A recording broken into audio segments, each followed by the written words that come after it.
Good morning Eric. Good morning Siya. എന്തായാലും കഴിഞ്ഞ 2-3 ദിവസം നമുക്ക് മഴ കാരണം അവധിയായിരുന്നു അല്ലേ? അതെ സിയ. വയനാട് ദുരന്തം നമ്മുടെ എല്ലാം മനസ്സിനെ ദുഃഖത്തിലായി. നമ്മുടെ കണ്ണീര് കുതിരുന്ന പ്രണാമങ്ങൾ അർപ്പിക്കാം. ഇനി നമുക്ക് പ്രധാന വാർത്തകളിലേക്ക് കടന്നാലോ? കളപ്പാട്ടുപുരം ന്യൂസിലേക്ക് ഏവർക്കും സ്വാഗതം. ഒളിമ്പിക്സിനോടനുബന്ധിച്ച് 2 ലക്ഷത്തോളം ബൈബിളിന്റെ വിതരണത്തിനായി ഫ്രഞ്ച് ബൈബിൾ സൊസൈറ്റി 1,40,000 ഫ്രഞ്ച് കോപ്പികളും 60,000 ഇംഗ്ലീഷിലുള്ള ബൈബിളുകളും വിതരണം ചെയ്യാനാണ് സൊസൈറ്റി പദ്ധതിയിടുന്നത്.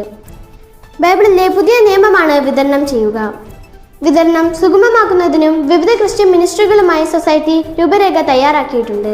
ഓരോ രാജ്യത്തെയും ബൈബിൾ സൊസൈറ്റി വഹിക്കുന്നത് സുത്യർഹമായ പങ്കാണെന്നും സമകാലിക ലോകത്ത് ബൈബിളിന്റെ ശക്തമായ സ്വാധീനമാണ് ഉള്ളതെന്നും ഫ്രഞ്ച് ബൈബിൾ സൊസൈറ്റിയുടെ ജനറൽ സെക്രട്ടറി പറഞ്ഞു. പെറുവിൽ നടന്ന ദ്വീപകാരണ അത്ഭുതത്തിന്റെ 375-ാം വാർഷികത്തിന്റെ ജൂബിലി ആഘോഷത്തിന് തുടക്കമായപ്പോൾ ഒരുമിച്ച് ചേർന്നത് ആയിരങ്ങൾ. 2024 ജൂലൈ 22 മുതൽ 2025 ജൂലൈ 22 വരെ ഇവിടെ തീർത്ഥാടനം നടത്തുന്നവർക്ക് പൂർണ്ണദണ്ഡ വിമോചനം പ്രഖ്യാപിച്ചിട്ടുണ്ടെന്നത് ശ്രദ്ധേയമാണ്. സഹനങ്ങളിലും ദൈവത്തെ സ്നേഹിച്ചുകൊണ്ടിരിക്കുകയാണെന്ന് പറയാൻ അൽഫോൺസാമ്മയ്ക്ക് സാധിച്ചുവെന്ന് മാർ ജോസ് പുളിക്കൽ. ജൂലൈ 28-ാം തീയതി വിശുദ്ധ അൽഫോൺസാമ്മയുടെ തിരുനാളിനോടനുബന്ധിച്ച് ഭരണജ്ഞാനം തീർത്ഥാടന കേന്ദ്രത്തിൽ വിശുദ്ധ കുർബാന അർപ്പിച്ച് സന്ദേശം നൽകുകയായിരുന്നു ബിഷപ്പ്. കഴിഞ്ഞ ഒരാഴ്ചക്കാലം വത്തിക്കാനിൽ നടന്ന പ്രധാന വാർത്താ വിശേഷങ്ങളുമായി നമ്മോടൊപ്പം ചേരുന്നത് ആൻലിയാണ്. ഹലോ ആൻലിയ, കേൾക്കാമോ? പറഞ്ഞോളൂ. കേൾക്കാൻ വരയ്ക്കും. സാഹോദര്യം ഒരു ലോകത്തിന് അക്ഷരം പ്രയത്നിക്കണമെന്ന് മാർപ്പാപ്പ അറിയിച്ചു. നീതിയും സമാധാനം നിറഞ്ഞ ഒരു ലോകം കെട്ടിപ്പടിക്കുവാൻ നാം പരിശ്രമിക്കണമെന്നും നീതിയുടെ അഭാവത്തിൽ നിലനിൽക്കുന്നതും ഫലപ്രദവുമായ സമാധാനം സാധ്യമല്ലെന്ന് മാർപ്പാപ്പ. തൻ്റെ ജന്മനാടായ അർജന്റീനയിൽ 1994 ജൂലൈ 18 ഇസ്രായേൽ അർജന്റീന പാരസ്പര്യ സംഘത്തിൻ്റെ ആസ്ഥാനത്തുണ്ടായ ഭീകരാക്രമണത്തിൽ 85 പേർ മരിക്കുകയും 300-ലേറെ പേർക്ക് പരിക്കേൽക്കുകയും ചെയ്ത ദുരിതത്തിൻ്റെ 30-ാം വാർഷികത്തോടെ ഉദ്ദീപിച്ചു നൽകിയ ഒരു സന്ദേശത്തിലാണ് ഫ്രാൻസിസ് പാപ്പ ഇപ്രകാരം പറഞ്ഞത്. ഭീകരാക്രമണത്തിന് ഇരകളായവരെ കുറിച്ചുള്ള ഓർമ്മയിൽ നമ്മുടെ പരിശ്രമം നീതിക്ക് വേണ്ടി ആയിരിക്കണമെന്നും പറഞ്ഞു. ഫ്രാൻസിലെ പാരീസ് പട്ടണത്തിൽ ഒളിമ്പിക്സ് കായിക മത്സരങ്ങൾക്ക് തുടക്കം കുറിക്കുന്നതും അതിനെ തുടർന്ന് പ്രാർത്ഥനാ വേളയിൽ അനുസ്മരിച്ചു. പാരീസ് കായികമേള നമ്മൾ പടുത്തുയർത്താൻ ആഗ്രഹിക്കുന്ന അടയാളമായിരിക്കട്ടെ എന്നും ഇതിൽ പങ്കെടുക്കുന്ന കായിക താരങ്ങൾ അവരുടെ കായിക സാക്ഷ്യത്തിലൂടെ സമാധാന സന്ദേശം യുവതലമുറയ്ക്ക് മാതൃകയായി ഭവിക്കട്ടെ എന്നും ആശംസിച്ചു. Okay, thank U Anliya. ആഗോള കത്തോലിക്ക സഭയുടെ യൂറോപ്യൻ യൂണിയനിൽ നിന്നുള്ള എക്യുമെനിക്കൽ സംഘം ഡോക്ടർ തിയറോഷ്യസ് മാർത്തോമ മെത്രോപൊലിത്തായെ സന്ദർശിച്ച് ചർച്ച നടത്തി. ആഗോള കത്തോലിക്ക സഭയും മലങ്കര മാർത്തോമ സുറിയാനി സഭയും തമ്മിലുള്ള ബന്ധം ശക്തിപ്പെടുത്തുന്നതിനായി ആരംഭിച്ച സംവാദത്തിന്റെ ഭാഗമായിട്ടായിരുന്നു 9 അംഗ സംഘത്തിന്റെ സന്ദർശനം. ഫാദർ മാത്യു ഇടശ്ശേരിയുടെ പൗരോഹിത്യ സവന ജൂബിലി ആഘോഷം നെടുനപ്പള്ളി ഇടവകയിൽ വെച്ച് നടന്നു. ഫാദർ മാത്യു ഇടശ്ശേരിയുടെ മുഖ്യ കാർമ്മികത്വത്തിൽ നടന്ന കൃതജ്ഞതാ ബലിയിൽ ഫാദർ ഷിജു കണ്ടത്തിൽ വചന സന്ദേശം നൽകി.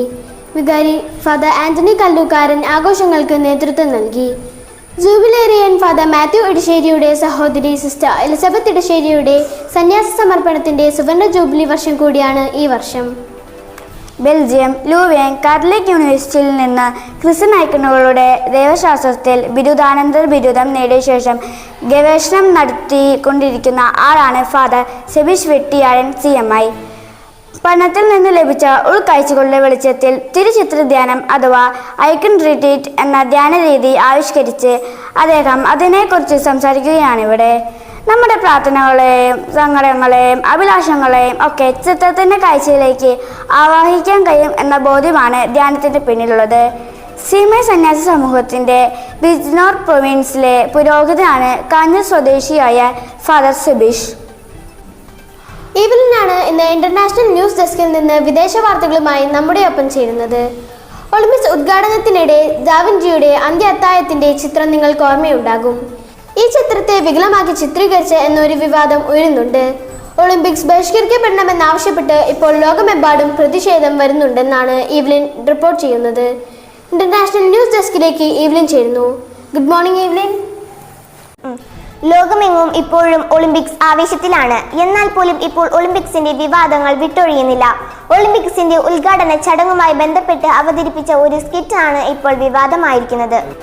ഡാവിഞ്ചിയുടെ പ്രശസ്തമായിട്ടുള്ള അന്ത്യത്താഴത്തെ ആസ്പദമാക്കി അവതരിപ്പിച്ച സ്കിറ്റ് ക്രൈസ്തവ വിശ്വാസത്തെ അപമാനിച്ചു എന്നാണ് വിവാദം ഉയർത്തുന്നത്. അതുകൊണ്ട് തന്നെ ഒളിമ്പിക്സ് ബഹിഷ്കരിക്കണമെന്നാവശ്യപ്പെട്ട് സാമൂഹിക മാധ്യമങ്ങളെല്ലാം തന്നെ പ്രചാരണം ശക്തമാണ്. ഫ്രാൻസിന്റെ ചരിത്രവും സംസ്കാരവും വെളിപ്പെടുത്തുന്ന പരിപാടികൾക്കിടെയാണ് അത് അവതരിപ്പിച്ചത്. സെൻ നദിയും അതുപോലെ തന്നെ ഈഫിൽ ടവറിന്റെയും പശ്ചാത്തലത്തിൽ 18 താരങ്ങളാണ് ഈ ഒരു സ്കിറ്റിൽ അണിനിരക്കുന്നത്. യുഎസിന്റെ സെലക്റ്റിലുള്ള മൈക്ക് ജോൺസൺ പറഞ്ഞത് ബൈബിൾ വാക്യങ്ങൾ കോട്ട് ചെയ്താണ് അദ്ദേഹം അതിനെ വിമർശിച്ചത്.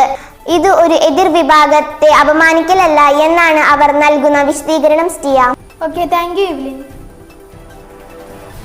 ഗ്രാൻഡ് പാരന്റ്സ് ഡേ ആഘോഷം കളമ്പാട്ടുപുരം തിരുഹൃദയ ദേവാലയത്തിലെ 7ാം ക്ലാസ്സിലെ മതബോധന വിദ്യാർത്ഥികളുടെ നേതൃത്വത്തിൽ കഴിഞ്ഞ ഞായറാഴ്ച ഗ്രാൻഡ് പാരന്റ്സ് ഡേ ആഘോഷിച്ചു. രാവിലെ 9 മണിക്ക് വിശുദ്ധ കുർബാന ഫാദർ സെബസ് ആട്ടോക്കാരന്റെ നേതൃത്വത്തിൽ നടന്നു. തുടർന്ന് സമ്മാനങ്ങൾ നൽകി അവരെ ആദരിച്ചു. മാതാപിതാക്കൾ അവരുടെ അനുഭവങ്ങൾ പങ്കുവച്ചു. Father Sanjo Kannampally, HM. Sunny sir, Biju teacher എന്നിവർ പരിപാടിക്ക് നേതൃത്വം നൽകി. ഓഗസ്റ്റ് 12-ാം തീയതി ഞായറാഴ്ച 9 മണിയോടെ വിശുദ്ധ കുർബാനയ്ക്ക് നമ്മുടെ ഇടവകയിലെ മതബോധന പ്രവർത്തനങ്ങളെ വിലയിരുത്തുന്നതിനായി പ്രൊമോട്ടേഴ്സ് വരുന്നതാണ്. കുട്ടികളെല്ലാവരും കൃത്യസമയത്ത് തന്നെ ദേവാലയത്തിൽ എത്തണമെന്നും കുട്ടികളുടെ കൈവശം ടെക്സ്റ്റ് ബുക്ക്, നോട്ട്ബുക്ക്, ബൈബിൾ, കുർബാന പുസ്തകം എന്നിവ ഉണ്ടായിരിക്കണമെന്നും വികാരി അച്ഛൻ അറിയിച്ചിട്ടുണ്ട്. വാർത്തകൾ ഇവിടെ പൂർത്തിയാകുന്നു. നന്ദി.